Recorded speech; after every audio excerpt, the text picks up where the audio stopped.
झेप मराठी, आरसा महाराष्ट्राचा। अनैतिक संबंधातून तरुणाचा खून,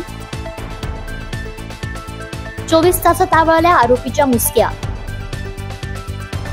शिरपूर पोलिसांची कारवाई।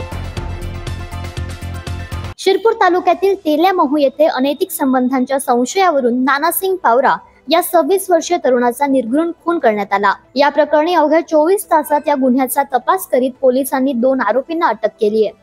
या घटनेत मुकेश रूपसिंग पावरा व त्याचा साथीदार बागलसिंग नानूराम पावरा यांना पोलिसांनी ताब्यात घेतले। 12 सप्टेंबर रोजी सकाळी तेल्यामहू गावाजवळील नाल्याजवळ धारदार शस्त्राने वार करून नानासिंगचा खून करण्यात आला होता। मयत नानासिंगचे आरोपी मुकेशच्या पत्नीसोबत अनैतिक संबंध असल्याची गुप्त माहिती पोलिसांना मिळाल्यानंतर तपासाची दिशा निश्चित झाली।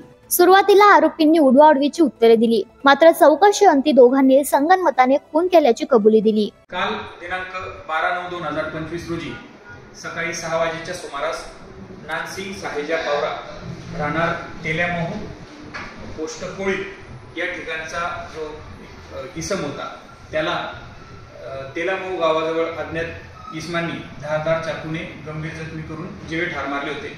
त्याच्याबाबत त्याचा जो भाऊ आहे त्याच्या भावाची तक्रार दाखल करून पोलीस स्टेशनला खुनाचा गुन्हा दाखल करण्यात आला होता आणि ह्या गुन्ह्याचा तपास करत असताना घटनास्थळ हे अतिशय दुर्गम अशा भागात होतं।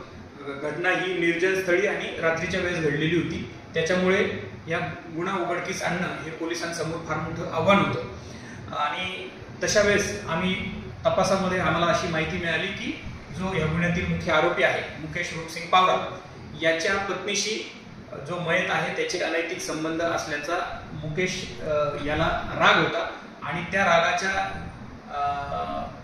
अनुषंगाने त्याने हा गुन्हा केला असावा अशा प्राथमिक माहितीच्या आधारे आम्ही मुकेशला ताब्यात घेत त्याच्याकडे मागील 10-15 तासापासून चौकशी करत होतो, परंतु मुकेश अतिशय अट्टल असा गुन्हेगार पद्धतीची त्याची विचार करण्याची एक मानसिकता आहे आणि त्याने एक स्टोरी बनवलेली होती की आपण पोलिसांना कोणत्याही परिस्थितीत गुन्हा कबूल करायचा नाही। इतर कोणतेही पुरावे नसल्यामुळे आम्ही त्याला विचारत होतो, परंतु तो अतिशय फर्मली काही गोष्टींची उत्तर देत होता आणि त्याच्यामुळे आम्हाला नक्की त्याने गुन्हा केला किंवा काय याच्याबद्दल थोडी शंका निर्माण होत होती।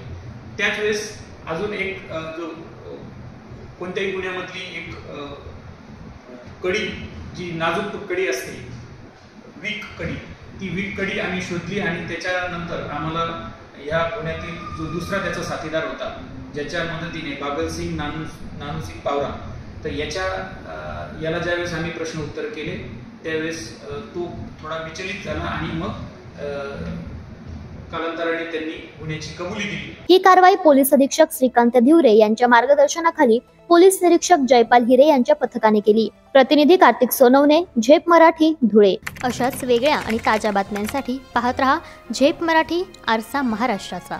संपादक प्राध्यापक अनिल चव्हाण, धुळे।